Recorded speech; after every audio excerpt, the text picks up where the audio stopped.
baloney. The whole reason I want this is so that when I'm like, out at the park, I can stream my stuff. I don't want to have to be at home. I can just watch my TV when I'm at home. And I guess I can use it in the kitchen or something, but that becomes a lot more limited. Wait. Brian, aren't you at home?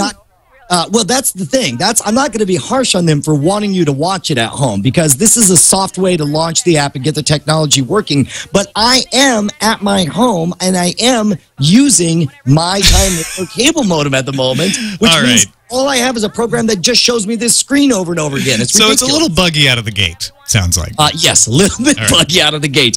If by buggy you mean 100% non-functional for a paying customer, then yes, a little bit buggy. We in corporate PR call that a little bit buggy. Not working at all? A little bit buggy. That's right. All right. Great news for customers of British Telecom in the UK. At least customers of certain services they provide. BT is making their UK Infinity service bandwidth cap free. They had caps. I think it was 350 gigabyte cap. They're taking them away. They're saying How often do you ever hear this kind of story? Exactly.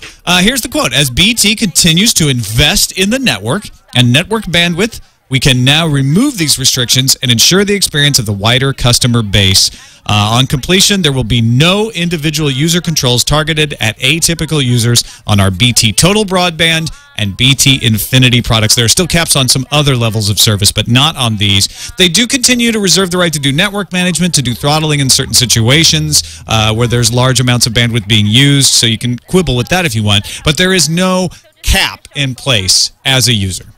Dude, more freedom on the internet is almost always a good thing, and this is certainly something I think all of us can be very excited about. In fact, Tom, I'm going to say that this is the beginning of a new era where all companies are going to realize that bandwidth caps are not helpful and that they restrict our use of the products that we're paying for, and I anticipate all companies will soon take this step. No, I think that's a fair thing, right? BT lays it out. We continued to invest in the network and network bandwidth, and now we don't have to put in caps. We weren't lying before. We just didn't have the infrastructure, but we worked hard. We spent the money. We've got the infrastructure, and now we can do it.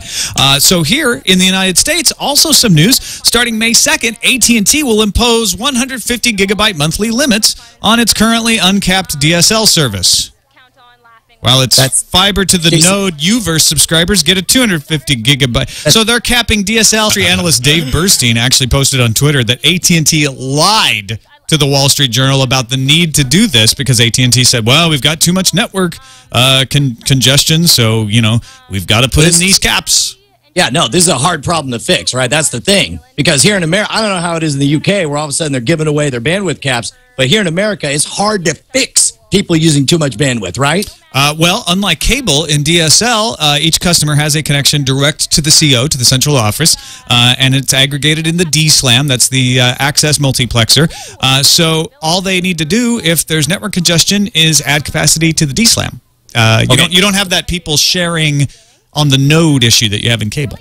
Okay, so maybe it's not complicated, but it certainly is going to be very expensive. It's got to be very expensive, and that's why they have to do these caps, right? Well, it's relatively inexpensive to upgrade the DSLAM and the backhaul connections to relieve congestion. There might be other congestion problems occurring at the local and regional switches, but you can upgrade those. So, no, it's not particularly costly from what I've read. Okay, all right, no, okay, so it's not costly, but these guys don't have much money, right? They're being squeezed because there's a recession on, right? That's why they don't have the money to invest, and that's why they need the caps, right? Well, that's an interesting question, Brian. I looked it up. AT&T posted $20 billion in net income on revenues of $124 billion for 2010. $7.8 billion of that $20 billion was from wireline.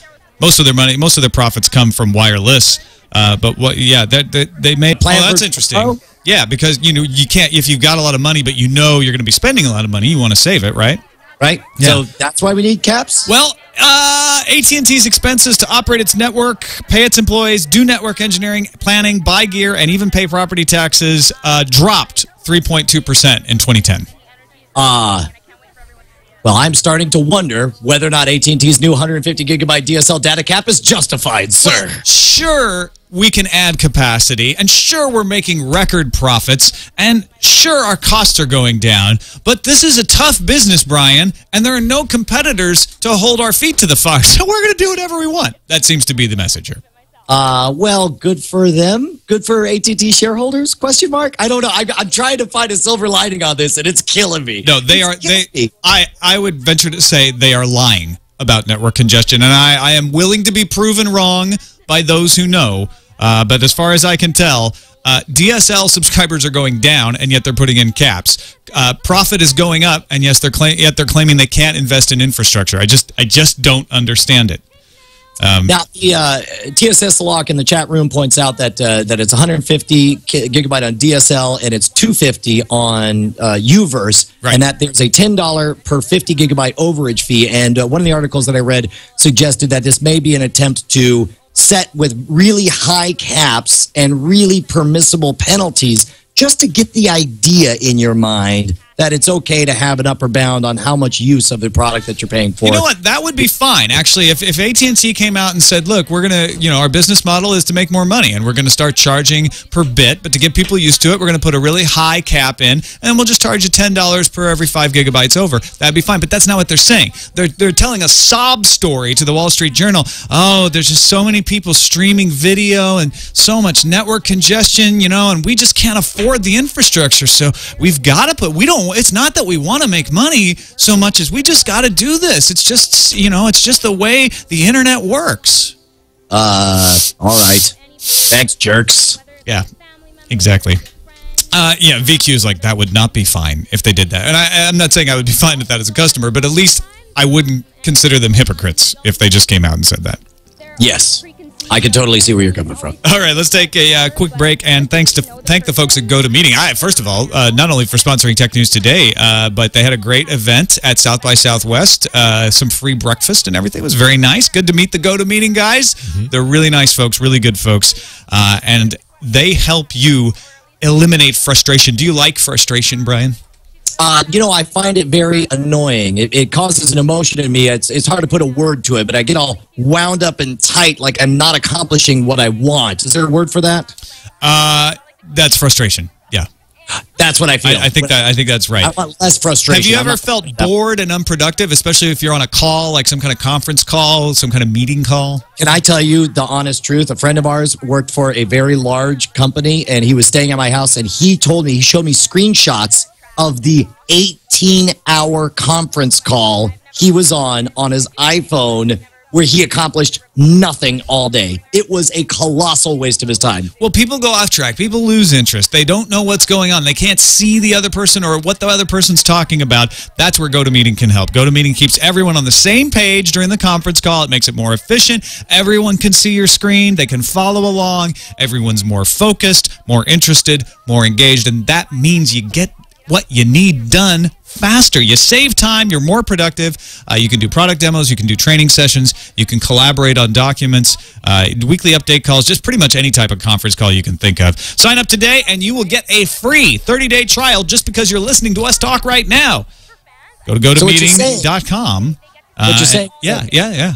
GoToMeeting equals maximum no frustration. If you want maximum no frustration, you must go to GoToMeeting.com/technews right now. Otherwise, you're going to be frustrated. And do you want to be frustrated? And however much frustration you have, you can have maximum no frustration. Even, I guess you would say less frustration. Yeah. But I like more no frustration. Maximum no frustration is available right now. Have all the meetings you want. One low flat rate. Phone and voice over IP. Phone and voice over IP. That's a new way of doing it. Anyway, phone and voice over IP are included for free. Why would you want frustration? What are you, a masochist? Get maximum no frustration at GoToMeeting.com/technews. And we thank them for their support of Tech News Today. On to Leo Apotheker and his Apocalypse press conference. I like that.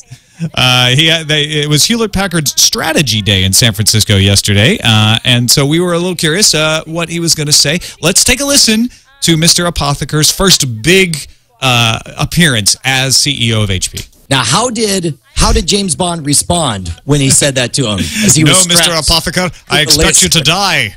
That's right. Wait, that's the opposite line. No, I wanted him to be holding a fluffy come on. It's easy to make fun of any person who's German with Dude, it's an awesome accent. It is really, that sounds like an evil villain. It's awesome. But what he was actually saying, to get back to the news, was that HP is going to launch its own cloud service platform and a related open application store within the next couple of years. In fact, the application store should be coming sometime between 2011 and 2012. So HP is moving into the space where they compete not only with people like IBM, but Google as well, being a cloud service provider. You want to get your email, you want to get some app store, you want to do some stuff on the web, HP wants to be there. They sell the devices. They figure, why, we should keep making money after we sell the box to somebody. This could be difficult, though, because a lot of folks who are what are called VARs, value-added resellers, are not happy about this message because they look at it and say, well, wait a minute, what's in it for us? We're used to taking the